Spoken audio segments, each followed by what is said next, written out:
తల్లి అయినటువంటి రేవంత్ చనిపోవడం, కొడుకు తేజ కిమ్స్ హాస్పిటల్లో ఇప్పటికీ చావు బతుకులో ఉన్నాడు. దాని మీద అసెంబ్లీలో సమాధానం చెప్పే పరిస్థితి అయినది, సమాధానం ఇచ్చాడు.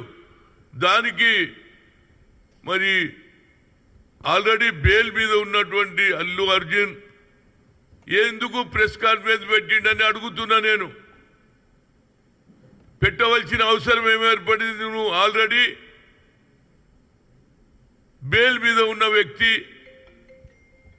అసెంబ్లీలో మాట్లాడింది ముఖ్యంగా ఒక ఆడపడుచు చనిపోయింది, ఇంత పెద్ద అన్యాయం జరిగిపోయింది, కొడుకు హాస్పిటల్లో ఉన్న ఆవేదనతో పోలీసులు ఇచ్చిన రిపోర్ట్ ప్రకారంగా నువ్వు చేసిన ఏదైతే పర్మిషన్ లేకుండా నువ్వు రావడం ఇవన్నీ జరిగినాయి. నా ఉద్దేశంలో మరి పొలిటికల్ పార్టీస్ వాళ్ళు ఎంతసేపటికి ఇదో కక్ష అంటుడు, కక్ష సాధించే కాంగ్రెస్ పార్టీ కాదు, మాది సెక్యులర్ పార్టీ. ఇవాళ ఎవరైతే ఆర్ఎస్ఎస్ నుంచి కిషన్ రెడ్డి గారు అంటున్నారు పరిస్థితులు బాగలేవు అంటున్నాడు, మరి మణిపూర్లో ఏమవుతుందిరా బాబు? సంవత్సరం పొడుగా ఇప్పటికి 90 మంది చనిపోయిండ్రు. ఆడ లా అండ్ ఆర్డరే లేదు, ఈడ లా అండ్ ఆర్డర్ ఉన్నది. అన్ని విధాల ఫిలిం ఇండస్ట్రీకి ఎంకరేజ్ చేస్తున్నాడు రేవంత్ రెడ్డి. అంతేకాకుండా సినిమా టికెట్లు పెంచుకోవడానికి, రేటు పెంచుకోవడానికి కూడా నీకు అవకాశం ఇచ్చారు. కనుక వీళ్ళు కొందరు, అది బీఆర్ఎస్ కావచ్చు, బీజేపీ కావచ్చు, పొలిటికల్ అడ్వాంటేజ్ తీసుకోవాలనే వాళ్ళ ఆలోచన. నేను అల్లు అర్జున్కు నిజంగానే నీకు ఆలోచన ఉంటే ఆ పిల్లగాడు తేజ కిమ్స్ హాస్పిటల్లో సీరియస్గా ఉన్నాడు, మృత్యుంజయ యాగం చేయిరా బాబు. నీ ఇంట్లో ఆయన బాగుపడాలని మృత్యుంజయ యాగం చేయి. అదేవిధంగా నీకు ఆలోచన ఉంటే వాళ్ళ కుటుంబానికి ఏ విధంగా సాయం చేయాలని ఆలోచన చేయి. అంతేగాని నీకు ఎవరు అడ్వైజ్ ఇస్తున్నారో నాకు తెలియదు, కానీ అప్పుడే ఆంధ్ర నుంచి ఆఫర్స్ వస్తున్నాయి, మా దగ్గర రండి, మేము సినిమా ఇండస్ట్రీస్కు అవకాశం ఇస్తాం, అన్ని విధాల సదుపాయం అని చెప్తున్నారు. ఇది ఏమిటి డ్రామా నాకు అర్థం కాదు. తెలంగాణలో ఎవరు తెచ్చిండ్రు ఈ తీసుకురావడానికి? డాక్టర్ మర్రి చెన్నారెడ్డి మద్రాసు నుంచి ఆనాడు నాగేశ్వరరావును మొదలు పిలిచి ఆ తర్వాత ఎన్టీ రామారావు అందరూ వస్తే ఇక్కడ ఫిలిం ఇండస్ట్రీకి మంచి కోట్లు ఉన్నటువంటి ఏరియా, భూమి ధర ఉన్నటువంటి ఏరియాకు తక్కువ ధరలో మీకు ఇచ్చినా లేదా?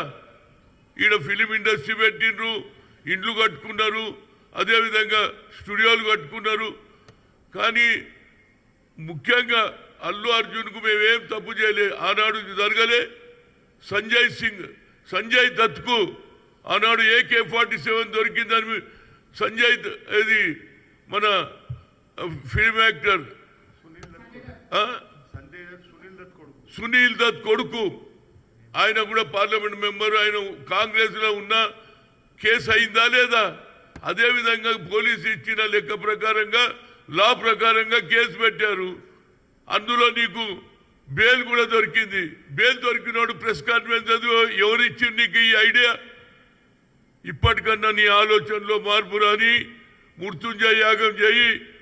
పోయి ఏది మన భువనగిరి దగ్గర ఏదైతే గుడి కట్టినరో తిరుపతిది, ఆడ పోయి ఉండిలో డబ్బులేయి, లాభాలు వచ్చినాయి కదరా బాబు. ఆ లాభంలోనే కొంత భాగం మృత్యుంజయ యాగం చేయి. దేవుడు అన్నాడు, అరే పాపం వాడు బతకగలుగుతాడు. అంతకాకుండా ఒక్కొక్కడు పోతున్నాడు, రోజు ఒక స్టేట్మెంట్లు ఇవ్వడం, కాంగ్రెస్ పార్టీని బద్నాం చేయడం. రేవంత్ రెడ్డి ఏం తప్పు చేయలే, అకార్డింగ్ టు లా ఆయన మాట్లాడిండు అంతే తప్పితే దానికి నాదేదో నా మనోభావాలు దెబ్బతిన్నామని సచిన వాళ్ళ కుటుంబాలు ఎంత బాధపడుతుందిరా బాబు.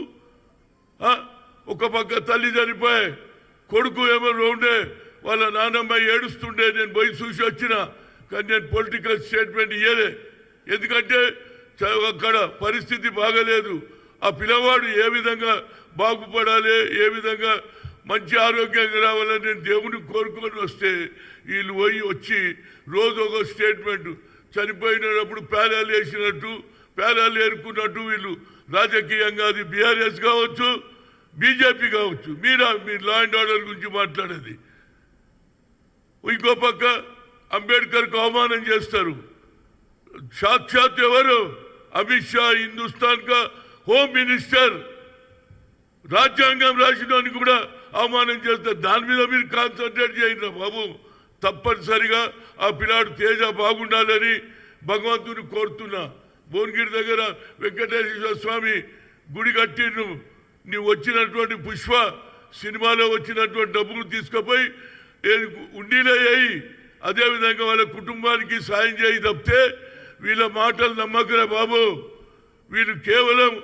ఏ విధంగా కాంగ్రెస్ను రేవంత్ రెడ్డిని బద్నాం చేయడానికే వీళ్ళ ప్రయత్నం జరుగుతుంది అదేవిధంగా అల్లు అరవింద్ గారు కూడా పొలిటికల్గా ఆయన పార్టీ నడిపించిండు ఆయన నన్ను ఆలోచన చేయరా బాబు వీళ్ళ మాటలు నమ్మకు మేమేం వ్యతిరేకం చేయలే మీకు సినిమా టికెట్లు పెంచినాం మీకు అందించినాం కానీ మీరు రావద్దన్నారు ఏదైతే అక్కడికి రావద్దన్నా నువ్వు వచ్చినావు నీకు పర్మిషన్ లేదని వాళ్ళు అంటున్నారు ఇవాళ ఎవరు సివి ఆనంద్ కూడా అన్ని రిపోర్ట్ ఇచ్చిండు కనుక నా ఉద్దేశంలో ఇక్కడికే స్టాప్ చేయండి దేవుని కోరుదాం ఆయన కూడా మృత్యుంజయ యాగం చేయి చేస్తే దేవుడన్న ఆ పిల్లాన్ని ఎవరు తేజను బతికిస్తే బాగుంటుంది అనేది నా ఆలోచన ఏదైనా law will take their own course ఈ పొలిటికల్ డ్రామాలు బంద్ చేయండిరా బాబు అంబేద్కర్కి అవమానం చేసి ఇవాళ మీరు మాట్లాడుతున్నారు